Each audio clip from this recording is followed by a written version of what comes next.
Hi friends, అందరికీ నమస్కారం. కొత్తపాలెం గ్రామం లోపలికి అయితే వస్తాం. ఆ గ్రామ ఫిషర్మెన్స్కి అయితే అడుగుదాం ఈ ఊర్లో ఏ సమస్యలు ఉన్నాయో. ఒకసారి వాళ్ళ మాటల్లో వినండి. మాది శ్రీకాకుళం డిస్టిక్ కవిటి మండలము కొత్తపాలెం గ్రామము.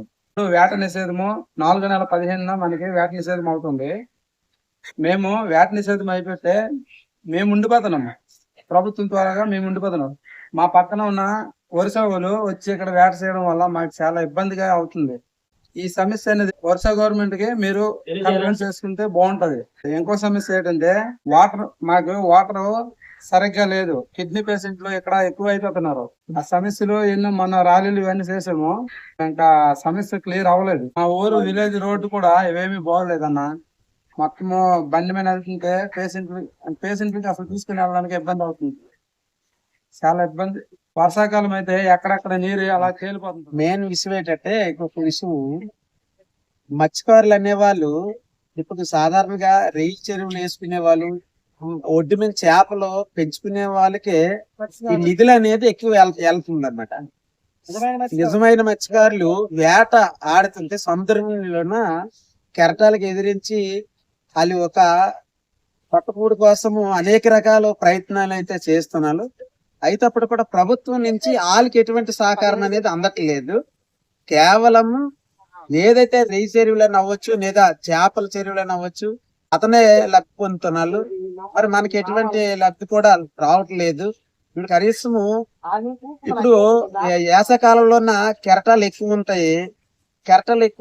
వేటకి వెళ్తే చాలా ప్రమాదం కూడా ఉంటుంది అనమాట. అదే వేటకి వెళ్ళేటప్పుడు మొత్తం ఎంత కెరటాలు ఉండే ఏరియా కాబట్టి వెళ్తుంటే ఈ కెరటాల వల్ల ఎంతో మంది ప్రాణాలు కూడా పోతున్నాయి. మరి ఈ విషయాన్ని ప్రభుత్వం వరకు కూడా తెలుసు. ఎందుకంటే ఎన్నోసార్లు ఇక్కడికి వచ్చి వీడియో తీసుకుని వెళ్ళాలి ప్రాణాలు పోతుంటే. కాబట్టి ప్రాణాలు బాగా ఉండాలి అనుకుంటే, ప్రాణాలు మేము కాపాడుకునేలాగా ఉండాలనుకుంటే మినీ జెట్నీలు అనేది మాకు చాలా అవసరము. ఎక్కడైతే మినీ జెట్నీలు ఉంటాయో ఆ జెట్నీలు ఉన్న దగ్గర ఈ కెరటాలు అంత ఎక్కువ ఉండవు కాబట్టి మేము ఈజీగా ఆ వేట అనేది కొనసాగించగలము. కాబట్టి మాకు మినీ జెట్నీలు అనేది చాలా అవసరము. ఇది ఎలాగైనా జెట్నీలు అవ్వాలని మేము ప్రభుత్వాలని మేము కోరుకుంటున్నాము. ఇంకా ఏదైతే జెట్నీలు లేని ప్రాంతాలు అయితే ఉన్నవి, మాకైతే ఇంతవరకు జెట్నీలు అయితే లేవు. ఇది లేని కారణంగా మేమందరం వలసలు వెళ్ళిపోవాల అవసరం వస్తుంది. వలసలు అనేది మేమైతే ఈ వేసవకాలంలోనే వలసలు వెళ్ళిపోవడం అనేది జరుగుతుంది. ఈ వలసలు వెళ్ళిపోతున్నాం ఎందుకంటే ఇక్కడ మినీ జెట్నీలు లేకే 10 దఫాలు ప్రతి ఒక్క అధికారిని కూడా మేము మినీ జెట్నీల కోసం అయితే మేము చెప్తున్నాము. కానీ మా కోసం ఎవరు పట్టించుకోవట్లేదు. సుమారుగా ఒక 5-6 గ్రామాలకైనా ఒక్కొక్క మినీ జెట్నీ ఉన్నట్టు ఉంటే బాగుంటది. మా తీర ప్రాంతంలో ఉన్న ఈ చివరి నుంచి మన సుమారుగా ఒక 24 గ్రామాల్లోన ఒక జెట్నీ కూడా లేని కారణంగా అందరూ శ్రీకాకుళం ప్రాంతం వల్ల ఎక్కువ శాతం వలసలు అనేది వెళ్ళిపోవడం జరుగుతుంది. కాబట్టి వలసలు వెళ్లకుండా ఉండాలి అనుకుంటే ఇక్కడ మినీ జెట్నీలు ఉండాలి. మరి మీకు తెలుసు, వలసలు వెళ్ళిపోయిన తర్వాత ఎన్ని కష్టాలు పెడుతున్నాం అనేది కూడా మీకు తెలుసు. ఎక్కడ చనిపోయినా అక్కడి నుంచి బాడీ తీసుకునే రవాణా శక్తి కూడా మాకు లేకుండా అయిపోతుంది. కాబట్టి అంత దూరం వెళ్ళి మనం బతికిన దానికంటే ఇక్కడ మినీ జెట్లు ఉన్నట్టయితే మాత్రం మేము చాలా శుభ్రంగా మేము బతికుతామని మా ఆశతో మేము ఎదురు చూస్తున్నాం సార్. మాకు ఎలాగైనా మినీ జెట్నీలు అయినట్టు చూడాలని మేము కోరుకుంటున్నామండి.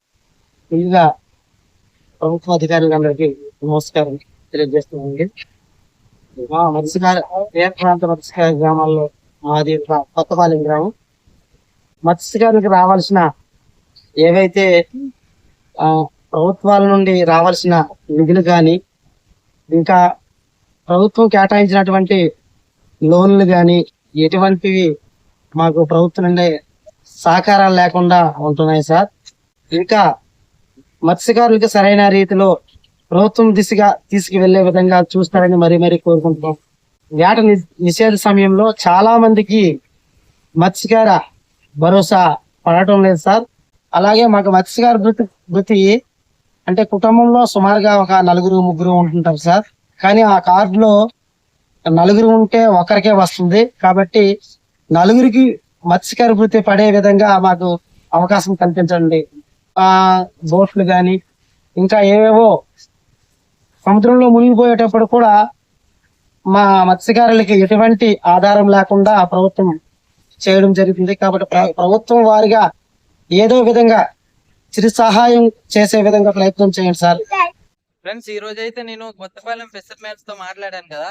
వాళ్ళు ఏమంటున్నారంటే సబ్సిడీలు కానీ ఎటువంటివి మా వరకు రావట్లేదు, మధ్యవర్తులే తినేస్తున్నారని అంటున్నారు. సో ఇప్పుడు ఈ వీడియో చూసిన ప్రతి ఒక్కరు గవర్నమెంట్ దృష్టికి వెళ్ళేలా అయితే షేర్ చేయండి. ఎందుకంటే మేము ఇంత కష్టపడినా సరే మాకు అవి ప్రభుత్వం నుంచి వచ్చే పథకాలు అందట్లేదని అంటున్నారు. సో మీ అందరూ ఈ వీడియో చూసిన ప్రతి ఒక్కరు అయితే గవర్నమెంట్ దృష్టికి వెళ్ళేలా అయితే షేర్ చేయండి. మీ అందరి సపోర్ట్ ఇలానే ఉండాలి. Thank you.